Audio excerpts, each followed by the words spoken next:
Could Africa have modernized without European colonization? Sadly, not nearly as much. Ethiopia, the one African state that resisted conquest, demonstrates this paradox. In 1896, Ethiopian forces under Menelik II decisively defeated Italy at the Battle of Adowa. For decades afterwards, Menelik consolidated his rule, expanded territory, and built an Ethiopian empire, while Europeans carved up the rest of Africa. But in 1936, Mussolini's regime finally conquered Ethiopia, holding it for 5 years. Even before Italy's conquest, however, Ethiopia's ruling elite had resisted modernization, leaving the country poor and stagnant. From 1896 to 1935, Ethiopia remained trapped in cycles of underdevelopment. On paper, it was resource-rich, fertile soil, reliable rainfall, coffee, cattle, and even gold. Yet industry was underinvested, local crafts couldn't compete with imports, and the economy looked little different from when Portuguese travelers had first described it in the 1500s. The reason was political. Ethiopia's Amara aristocracy was extractive, not developmental. Elites blocked property rights, upheld slavery, resisted contract enforcement, and suffocated investment. They stayed rich while their people stayed poor. Evelyn Waugh, a British journalist traveling Ethiopia in the 1930s, captured the scene.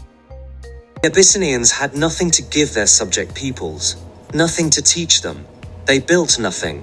They squatted in the villages and the thatched huts of the conquered people, dirty, idle, and domineering, taxing the meager stream of commerce that seeped in from outside, enslaving the people. Slavery persisted, with 300,000 to 500,000 still in bondage.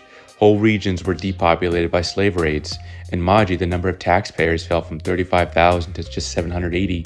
To many, the Amara rulers were foreign masters with no redeeming qualities. In horror, locals complained to Waugh of suffocating taxation. So many yards of cloth for the governor, so many for the emperor, so many days forced labor by the women, so many by the men, the advantage of which went directly and exclusively to the Abyssinian conquerors. Infrastructure was primitive, roads were little more than caravan tracks with only a few motorable miles near Addis Ababa.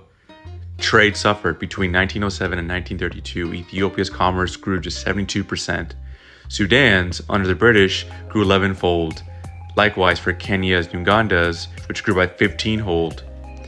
Foreign investment stayed away.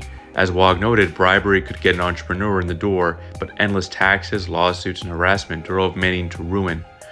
Addis Ababa was, quote, always full of more or less undeserving Europeans, bankrupted by the system. Italy's 1936 invasion imposed modernization by force. Mussolini planned Ethiopia as a settler colony, and his regime built 4,300 miles of roads, telephone lines, hydroelectric plants, and factories for soap, cement, textiles, and matches. They even established agricultural stations, imported tractors and irrigation systems, and experimented with mechanized farming. Slavery was formally abolished, replaced with wage labor. But modernization came with oppression. Italians segregated Ethiopians, seized lands, and forced labor at low wages.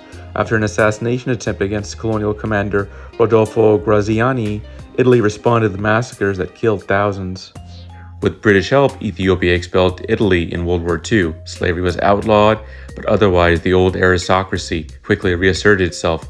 Haile Selassie attempted reforms, but entrenched elites blocked meaningful change. Famines, peasant uprisings, and feudal stagnation persisted until his overthrow in 1974, only to give way to revolutionary violence and decades of poverty. The main takeaway is Ethiopia's case shows that independence alone was no guarantee of progress. Without reform, it meant stagnation. Colonial rule forced roads, schools, factories, and the end of slavery, where entrenched elites had resisted them. The lesson: modernization in Africa came less from independence than from whether local rulers were willing or compelled to change.